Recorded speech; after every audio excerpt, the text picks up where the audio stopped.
GPS Tuhan dalam ketaatan. Renungan diinspirasi dari kitab Kisah Para Rasul bab 16 ayat 1 sampai dengan 10.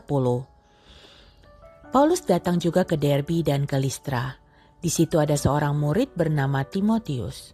Ibunya seorang Yahudi dan telah percaya, sedangkan ayahnya seorang Yunani. Timotius ini dikenal baik oleh saudara-saudara seiman di Listra dan di Ikonium. Dan Paulus mau supaya dia menyertainya dalam perjalanan. Paulus menyunatkan dia karena orang-orang Yahudi di daerah itu sebab orang tahu bahwa ayahnya orang Yunani. Dalam perjalanan keliling dari kota ke kota, mereka menyampaikan keputusan-keputusan yang diambil para rasul dan para penatua di Yerusalem dengan pesan supaya jemaat-jemaat menurutinya. Demikianlah jemaat-jemaat diteguhkan dalam iman dan dari hari ke hari bertambah besar jumlahnya. Mereka melintasi tanah Firgia dan tanah Galatia karena Roh Kudus mencegah mereka untuk memberitakan Injil di Asia.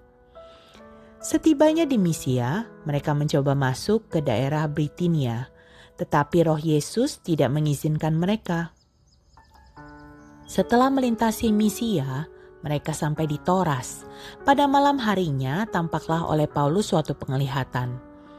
Ada seorang Makedonia berdiri di situ dan memohon kepadanya, "Menyeberanglah ke Makedonia dan tolonglah kami." Setelah Paulus melihat penglihatan itu, segeralah kami mencari kesempatan untuk berangkat ke Makedonia. Karena dari penglihatan itu, kami menarik kesimpulan bahwa Allah telah memanggil kami untuk memberitakan Injil kepada orang-orang di sana. Demikianlah sabda Tuhan. Syukur kepada Allah. Bayangkan menjadi Timotius, muda, bersemangat, namun tiba-tiba dilarang Roh Kudus masuk ke wilayah tertentu. Rencana berantakan, membingungkan dan aroma kegagalan tercium. Setelah berhari-hari didera ketidakpastian, pintu ke Asia tertutup dan jalan ke Bitinia pun terhalang. Malam itu di Toras menjadi titik balik yang menentukan. Saat Paulus terjaga, terbayang sosok pria Makedonia dalam penglihatannya. Ayat 10 mencatat sebuah transisi kata ganti yang luar biasa. Dari mereka menjadi kami. Lukas sang penulis rupanya hadir di sana. Tidak terbaca ada perdebatan panjang atau keluhan tentang jarak yang harus ditempuh untuk menyeberangi laut. Inilah momen ketaatan radikal. Mereka tidak lagi bertanya mengapa jalan sebelumnya tertutup, melainkan kemana Tuhan mau kita melangkah sekarang. Situasi serupa saya alami saat awal pernikahan. Waktu itu keharusan terpisah jarak karena pekerjaan suami ditambah masa lalu yang rapuh dan ambisi karir membuat keinginan berpisah sempat muncul. Apalagi teman-teman mengompori situasi. Namun kekuatan sakramen perkawinan menuntun saya kembali. Saya memilih jalan sabar dan setia. Berpegang pada suara Roh Kudus melalui kitab suci. Keputusan ini dianggap tidak wajar dan dianggap lemah oleh lingkungan. Seorang teman bahkan mencemooh.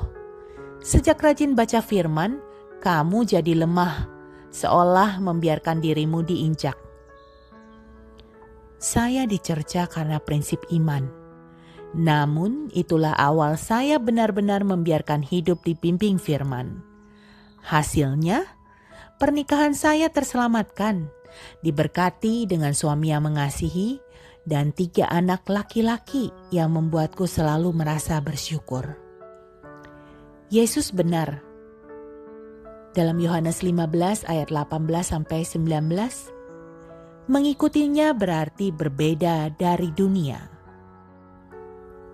Kekuatan sejati bukan pada kemampuan mendikte keadaan, melainkan pada ketundukan pada otoritas Tuhan. Ketika kita berhenti memaksakan agenda pribadi, telinga rohani kita menjadi jauh lebih peka mendengar detak jantung Tuhan. Hambatan atau penolakan karena iman bukanlah tanda Tuhan meninggalkan kita. Seperti pengalaman Paulus, Timotius, dan kisah pernikahan saya, tantangan adalah GPS Tuhan untuk mengarahkan kita ke tempat terbaik dan memurnikan kesetiaan kita. Jangan menyerah. Tetaplah setia pada jalannya. Marilah kita berdoa. Bapa, ajarlah kami untuk setia pada bimbingan Roh Kudus, meskipun rencana kami terhambat dan dunia mencemooh pilihan kami. Kuatkanlah kami untuk berpegang pada sabdamu, agar setiap tantangan hidup menjadi sarana pemurnian untuk semakin menyerupai Kristus. Amin. Dalam nama Bapa dan Putra dan Roh Kudus. Amin.